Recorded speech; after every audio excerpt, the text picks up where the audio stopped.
All right, guys, Math 1700. This starts Mathematics of Finance. You just completed your midterm, and midterm scores should be posted. So hopefully you did okay. Hopefully you did great, actually. Now, a couple of things I want to tell you about the future of the course. First of all, this is the fun part. Uh, the part that sometimes when I teach mathematics courses, especially algebra, students will ask me, Dr. Darby, when am I ever going to use this stuff? And if I'm being completely honest with them, which I will be, chances are you're not. Chances are you're not, as someone who's a non-math major, chances are you're not going to get in a situation where you're going to use a lot of algebra. Well, it turns out this is the part that you are going to use. So I would say this is completely applicable to the rest of your life. What we're going to be using here, what we're going to be looking at, is we're going to be looking at different financial mathematics models. Borrowing money, investing money, how interest rates vary, compounding periods, different things. And it takes on a part that that's clearly applicable to your life. And we'll get into things like this. Let's say you buy a house for $200,000. Does it really make a big difference, 5% versus 6%? How do you calculate payoff? Does it matter if you make monthly payments or quarterly payments? If so, how? And let's say you decide to make monthly payments, which most people do. If you add $100 to your monthly payment, does it really save you much interest, much cash? So those are the things that we're going to investigate. And I'll tell you, this is, I don't know why. There we go. Okay. I don't know if you guys could see that, but there was an overlay on the screen that was driving me insane. Now, one big word of caution here, and this is really going to be a place where I'm going to find out who's watching the videos and who's not. What you're going to see on the videos, the way I teach this, is I teach these problems differently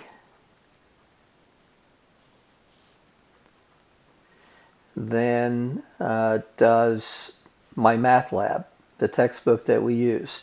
MyMathLab uses a lot of really complicated formulas. Now, I'm going to tell you, if I start getting emails from you and you're like, Dr. Darber, I'm trying this problem on MyMathLab, but I don't understand the instructions. I don't understand how they're telling me that I need to work this problem. Well, that's telling me you're not watching the videos. And I am immediately going to take your email.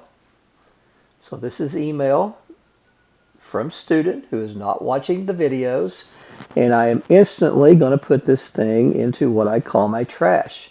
Guys, I'm not going to answer those emails because I'm telling you right now that I do not teach this part of the class the way that MyMathLab teaches you to solve these problems. For example, there's going to be a part of the course coming up probably next week, maybe a couple of weeks from now, where we're going to be asked to find a payment. So, you go out and you buy a house for $200,000 and you negotiate a 4.8% interest rate, and you're going to make monthly payments, and you're going to do this for 25 years, okay? And one of the first questions I ask you is calculate the payment. Well, the way that MyMathLab is going to do it is it's going to teach you to calculate the payment using this particular formula.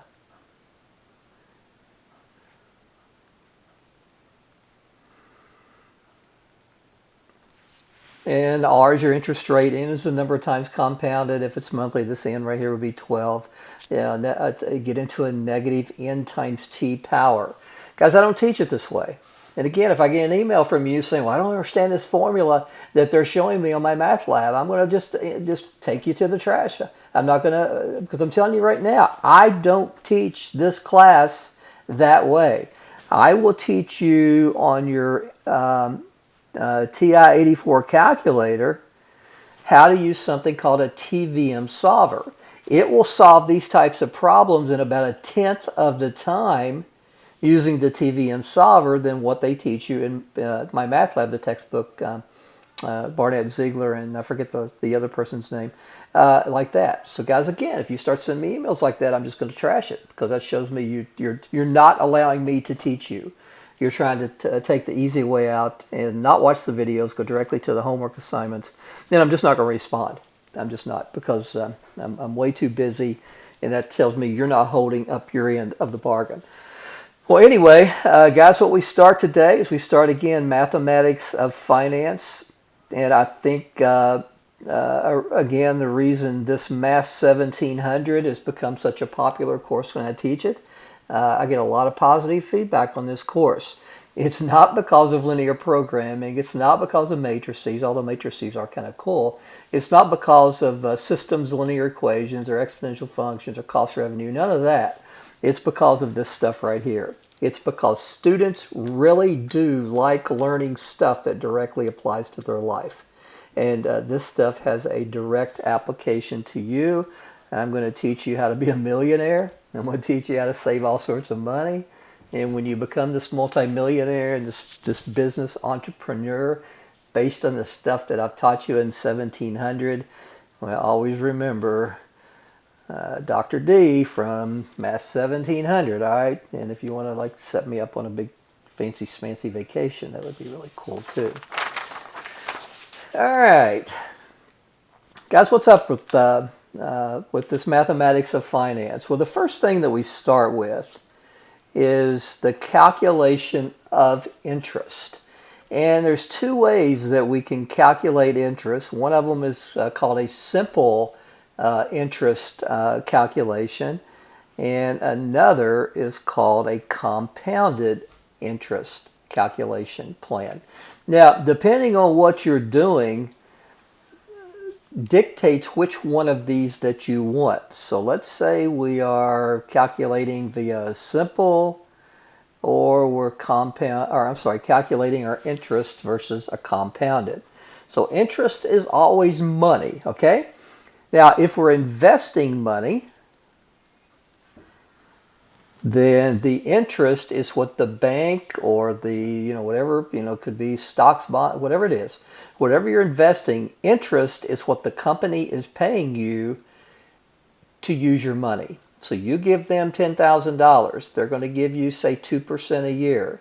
The reason they're going to give you 2% a year is they're going to take that $10,000. They're going to probably loan out about $8,000. I forget how much of it they have to actually save. But there's a certain percentage of it that they can lend out. And they're going to lend it to somebody for 4%. So they're going to make money on your money, but they're going to pay you money for making money on your money, okay?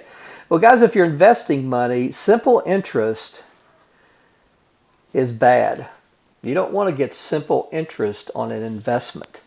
You want to get what's called compounded interest, because that's good. Smiley face, right? You get more money. All things kept equal, you get more money when you calculate your interest on a compounded schedule. Now, if you're borrowing money and you go in and the person says, we're gonna lend you this money via a simple interest schedule, then you're gonna smile, because this is good stuff. That's what you want. You want to invest your money for simple interest. If you go in and borrow money and they say that they're going to compound your interest, again, borrowing, then that's a bad deal. Okay. Now, simple interest, typically if you're going to buy a car or a home or with any reputable lending agent, when you borrow money, you're going to get simple interest. But when you get into things like credit cards, some of them, not all of them, but credit cards and other things, you get into where they compound the interest, and this is not good. This is not a situation that you want to get into. Same thing with investing. You invest money, simple interest bad, compound good. Now let me explain and give you some illustrations of what I mean by that. Okay, let me show you the difference in just a simple illustration, how simple interest versus compounded interest works in a very simple investment. Okay, and I just want to illustrate this, and I'll give you the big old fancy smancy formulas probably in the next video. Okay. So let's say, and I want to keep the calculation simple here. So let's say that you want to invest $10,000. You want to invest this for 5 years. Let's just keep it simple here. I tell you what, let's not use 5% because that could be confused with the 5 years.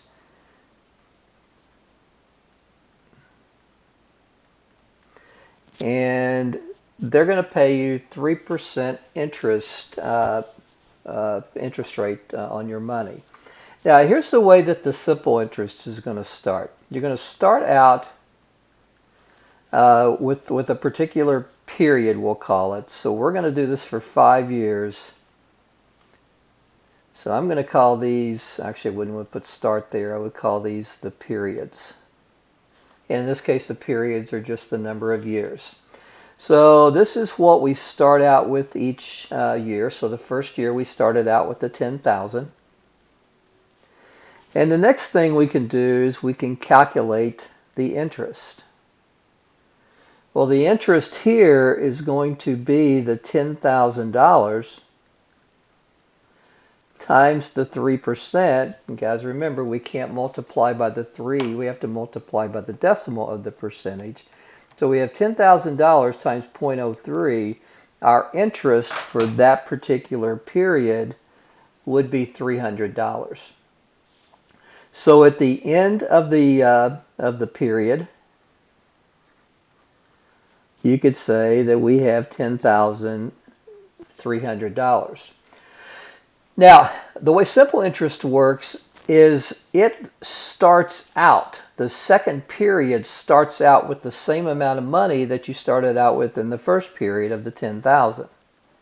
Now, it's going to be different with the compounded rate because we're going to start out with the total amount of 10,300. Simple interest doesn't do that. It has the beginning balance the same throughout the entirety of the loan. So 10,000 would result in another $300 interest. So we would have 10,600 at the end of the second. We would still have $10,000 that's working for us the third year. It would get another $300, which we could add to the total amount that we've earned. So 10,900. Same thing. You can probably see now why I didn't do a lot of years. So you have 11,200 in the fifth year. You're still calculating your interest only on the initial investment of 10,000, and you have 300, which says you would end up with a total of 11,500. Now, guys, this is the way simple interest works. Simple interest works primarily on the amount that you invest, and you get the same interest every single piece of the period, which in this case would be annually. Now let's compound that with let's compare that with compounded. All right, compounded starts out the same way. We start out with our period.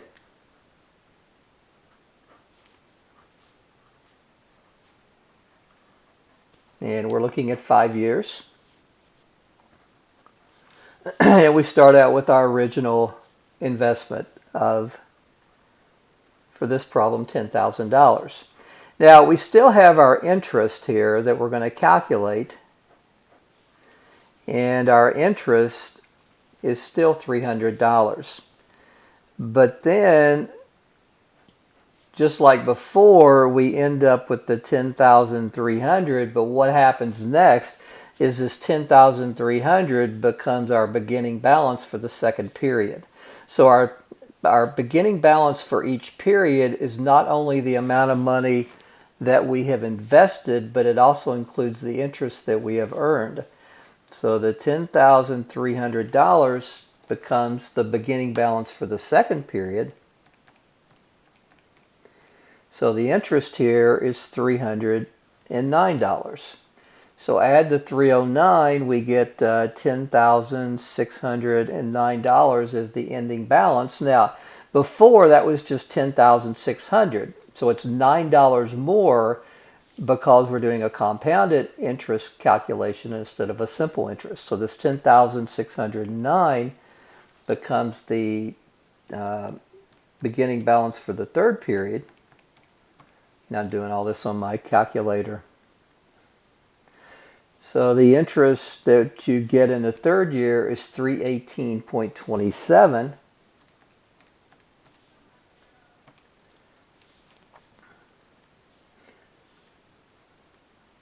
Which gives us 10,927.27, which becomes our new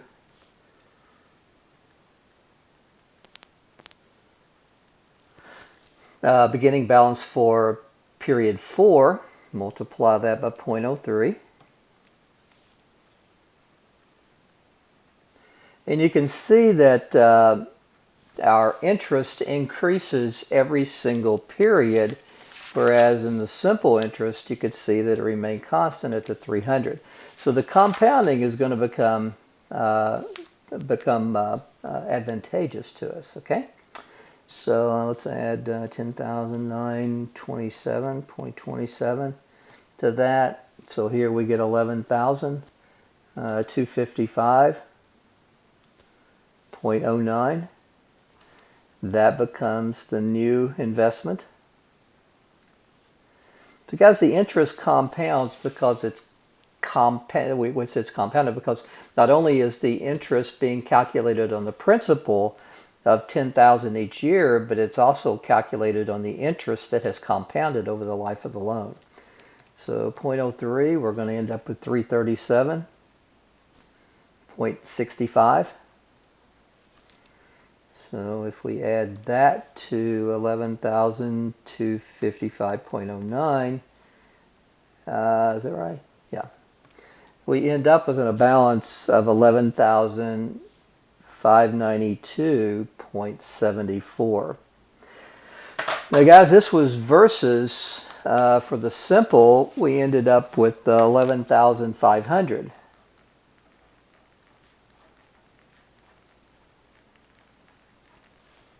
So you can see just by changing one word, it was advantageous for you because you end up with, what, $92.70 more with compounding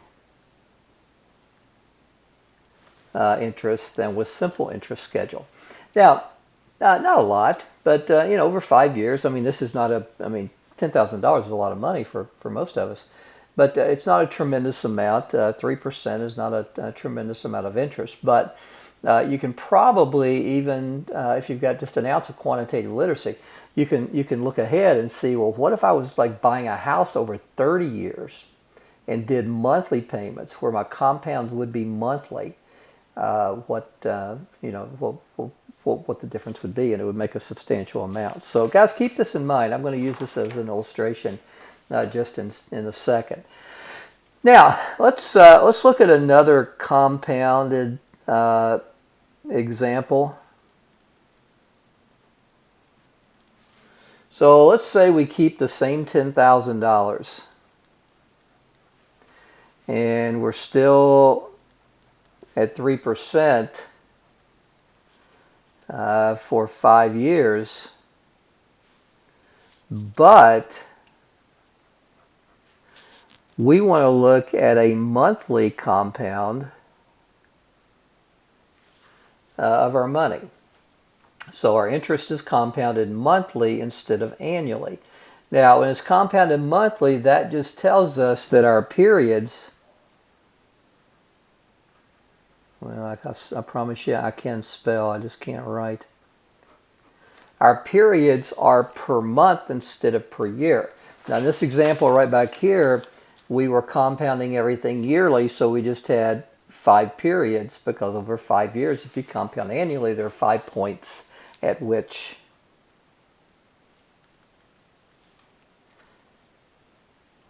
the interest would be compounded.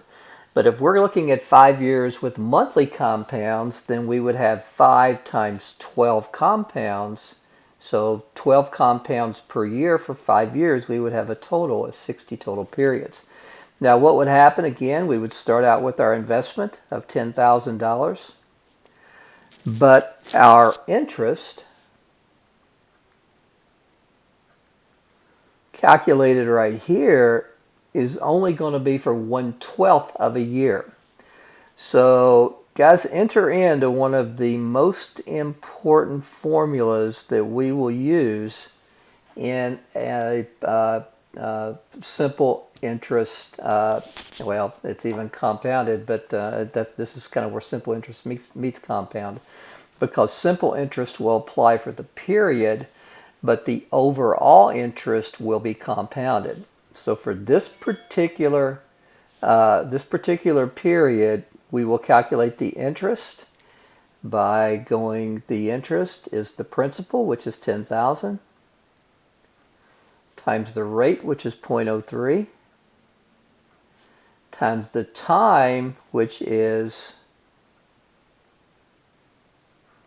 1/12 of a year, because we're doing it for 1 month only. The period is 1 month because we've decided that we're going to compound this monthly. So guys, if I take 10,000 times 0.03 times, I want to put this in parentheses always, we've talked about that before, 1 divided by 12. The interest for that particular month is 1/12 of the 300, so it's only $25. So guys, the ending amount here would be the $10,000 plus the interest of $25 for that particular month. The second month, we start this over with the $10,025. We're going to calculate the interest right here. Guys, remember, it's for 1 month, not for the year, so we don't use the entire 3%. We just use 1/12 of the 3%. So 2506 is the interest for the next month. Now, I don't know about you. Well, first of all, this is doable. We could do this if we wanted to. We could calculate all 60 compounds and end up with an amount down here. But that would be pretty crazy, I think. So this is a place where we get into a situation where formulas are really handy. So let me tell you, first of all, one important formula that kind of stands out on its own is the whole interest equal principal times rate times time. So interest, the I part, is the interest that we get in money. The P is the beginning balance.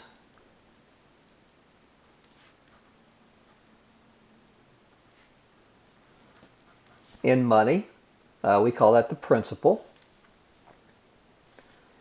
The R is the interest rate. And this is a percentage. Guys, remember, if you've got 5%, always convert to a decimal, use 0.05. And then, guys, for all of our formulas, T is going to be the number of years. Okay?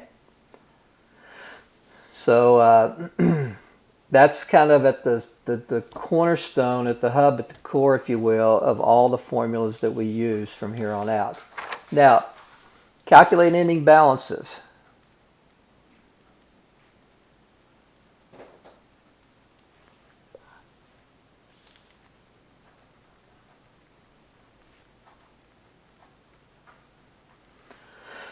How to cut to the chase. What if you, what if you don't want to go through all those periods and calculate all those interest at each period, the first period, second period, third period, fourth period, fifth period, so on and so forth. You just want the ending balance. Well, there's a nice, neat formula that does that for both the simple and the compounded.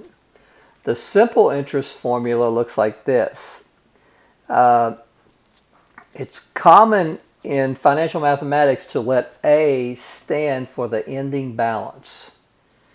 So guys, a note up here, A equal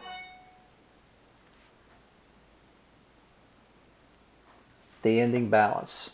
So at a simple interest, we can use P times 1 plus RT to get our ending balance. And just like before, A is the ending balance, P is the beginning balance, R is the interest rate, don't forget to change it to a decimal, and T is the number of years. The compounded schedule, the compounded ending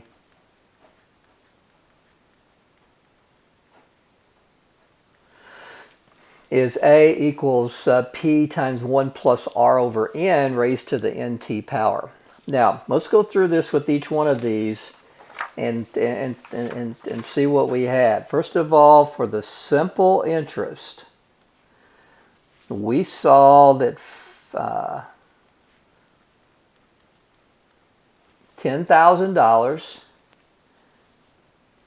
at 3% for 5 years annually ended up with, I got to go back to my sheet of paper, but I think it's $11,500.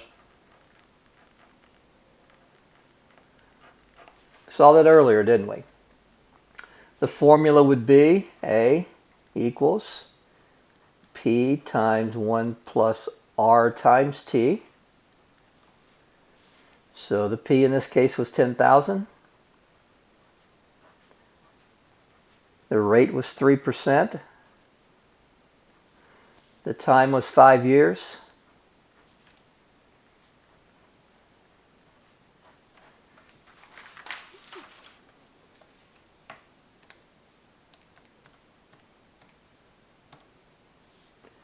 So this is 1 plus 0.15.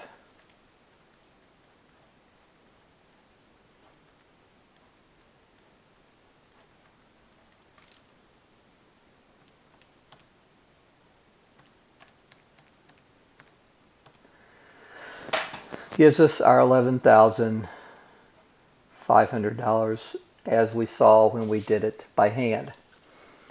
The compounded situation.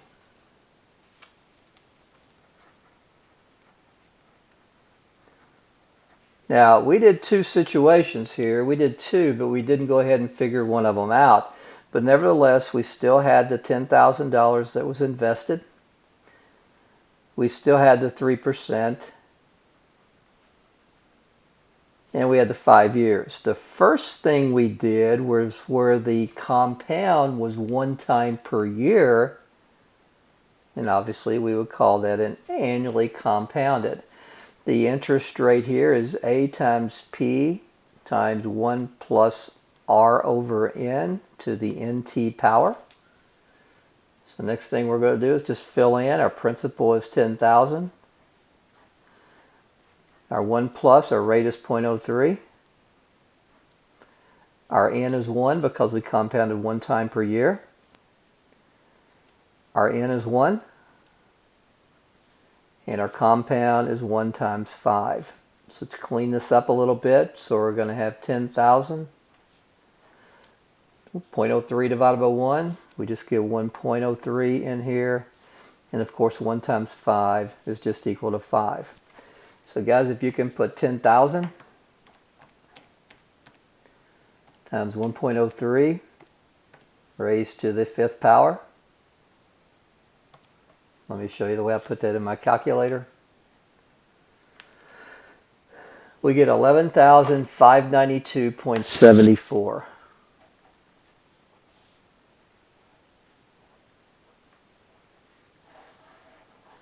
Does that look familiar?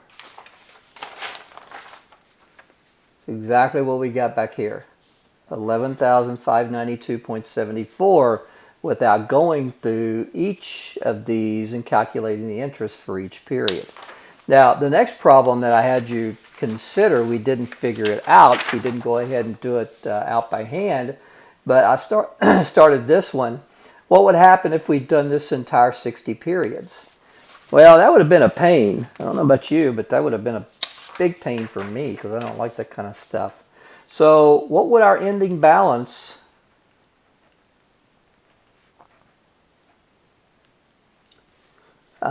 be if we invested $10,000, 3%, 5 years,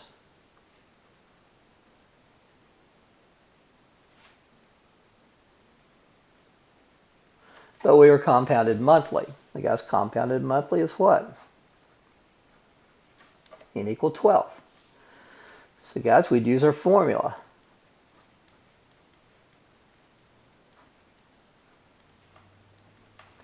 So P times 1 plus R over N raised to the NT power. So $10,000.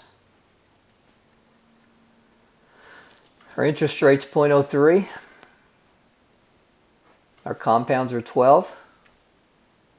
Compounds are 12 times 5. All right, let's take this. So 0.03 divided by 12 plus 1. This gives us $10,000 times 1.0025 raised to the 60th power. So gang, if we can put that in our calculator,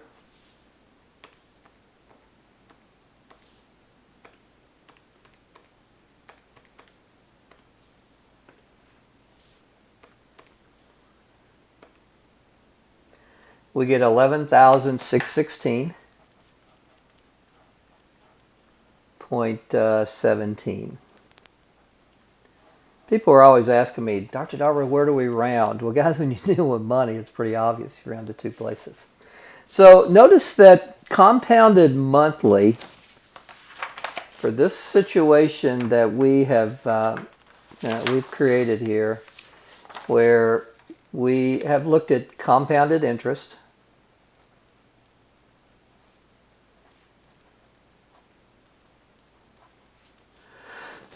So our principal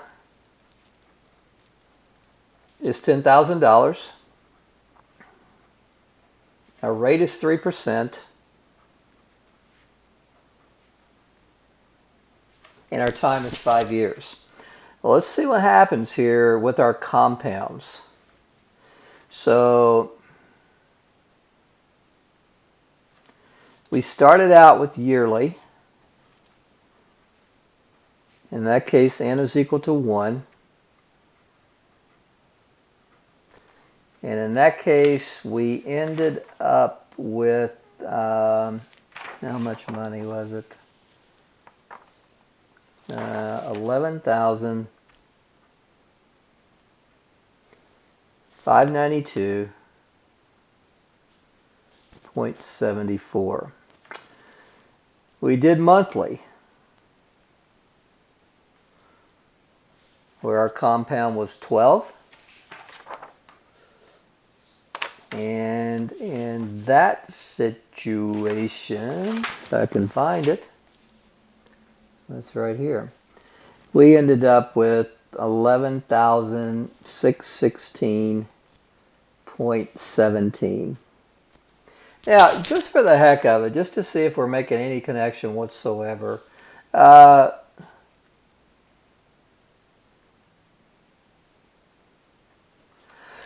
see if you can determine how much money that you would end up if it was quarterly. Now guys, obviously if it's quarterly, our compounds per year are going to be 4. And see if you can determine that. Now I'm going to do it behind the scenes.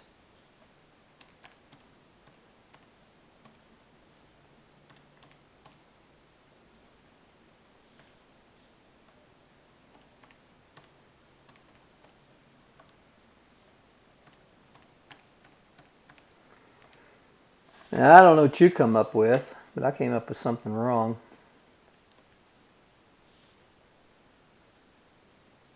%, okay.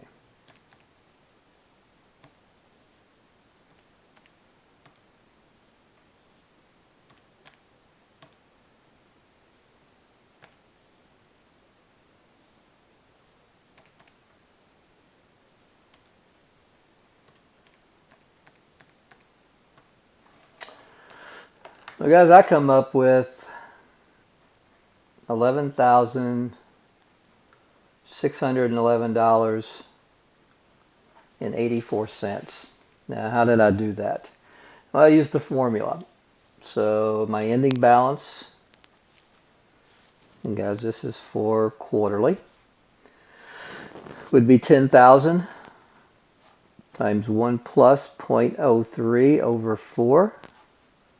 over 4 times 5. So putting that in my calculator, I would start on the inside and I would go 1 plus 0.03 divided by 4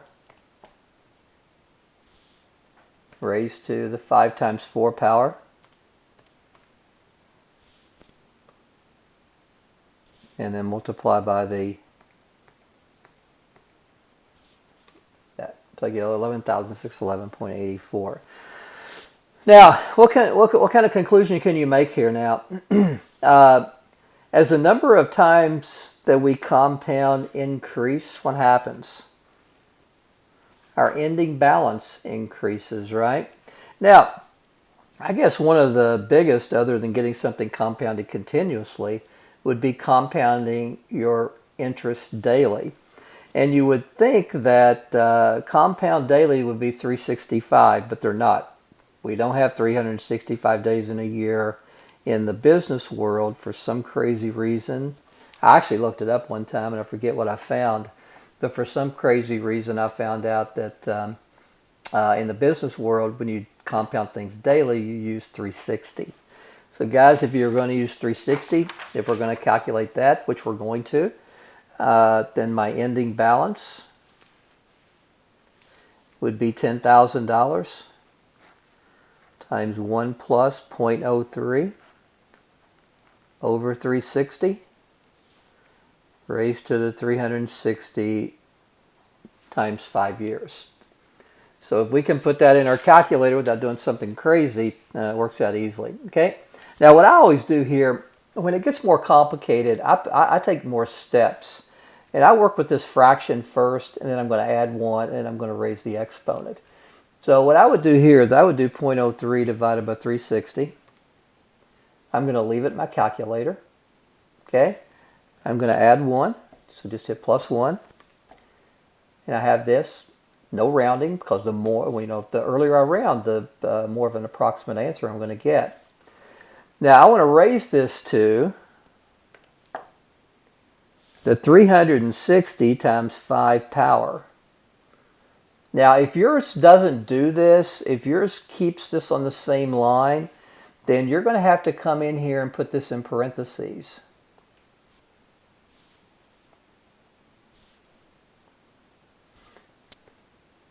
So I'm going to have to go raise it to the power, and I'm going to have to go 360 times 5. Put this in parentheses. If your operating system puts this up in the power, you don't have to use that parentheses because it's keeping everything in the exponent. But if it has like a caret here and everything's on the same line, you got to put this in parentheses. Now we're going to multiply by the 10,000. And we're going to end up with 11,618.27. So going back here, you can see that just by changing to daily, you're not talking a tremendous amount of money. But guys, when we get into buying $300,000 homes over 30 years or 25 years, having 360 or 300 compounds, this difference here can become pretty huge, pretty significant. Now, there's one more type of compound. It doesn't come up much in financial mathematics like we're doing here, but there's something called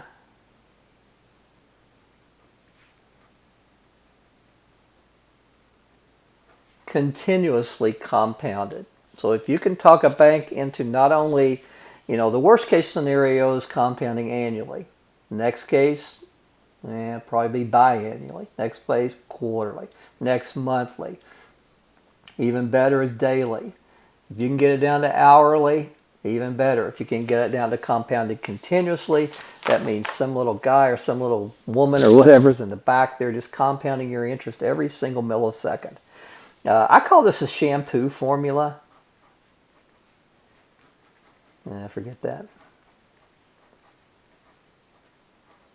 You can probably figure that out. The compounded continuously formula is A equal P times E raised to the RT power. Now this E is actually a number. And E is actually 2.718281828, something like that.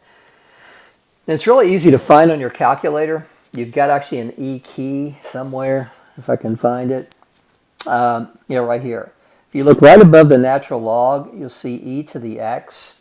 So if you would hit that and raise it to the first power, you get the number e. And e is kind of like pi. Pi is this number that's very special. You got a pi key over here too. I don't know exactly where it is. Right here. So there's a pi key, 3.141592654, that deals with circles. Well, E deals with growth, with continuous growth. So 2.718 is a factor of continuous growth. So gang, if you can go down and this same investment of $5,000 at 3% for, $10,000 at 3% for 5 years, if you can talk your banker into giving you continuously compounded interest, you can calculate your ending balance by taking 10,000 times this new number now, E, times your rate, times your number of years, which would be equal to 5. So we can put that into our calculator. 10,000. E raised to the 0.03 times 5. And guys, the most money that you can get on your, the most interest, the biggest ending value that you can get on $10,000 invested at 3% for 5 years is 11,618.34. So guys, way back over here where I was keeping this chart, down at the bottom, if you can add this,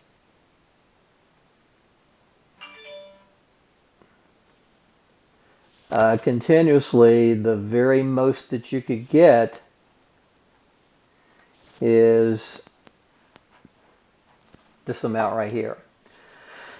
The least amount, compounded annually because it's only one time per year. The next thing, twice a year. Next thing we talk about, 4 times a year, quarterly. We sometimes get into monthly compounds, daily compounds, hourly compounds, but the best you can get, and you're never going to get this, is continuously compounded interest. All right, gang. That's all I got. I've got a Google Hangout session scheduled. So I better get off here before they lose their mind or sending me text and going crazy and all that stuff. So that's the end of this video. Have a good one.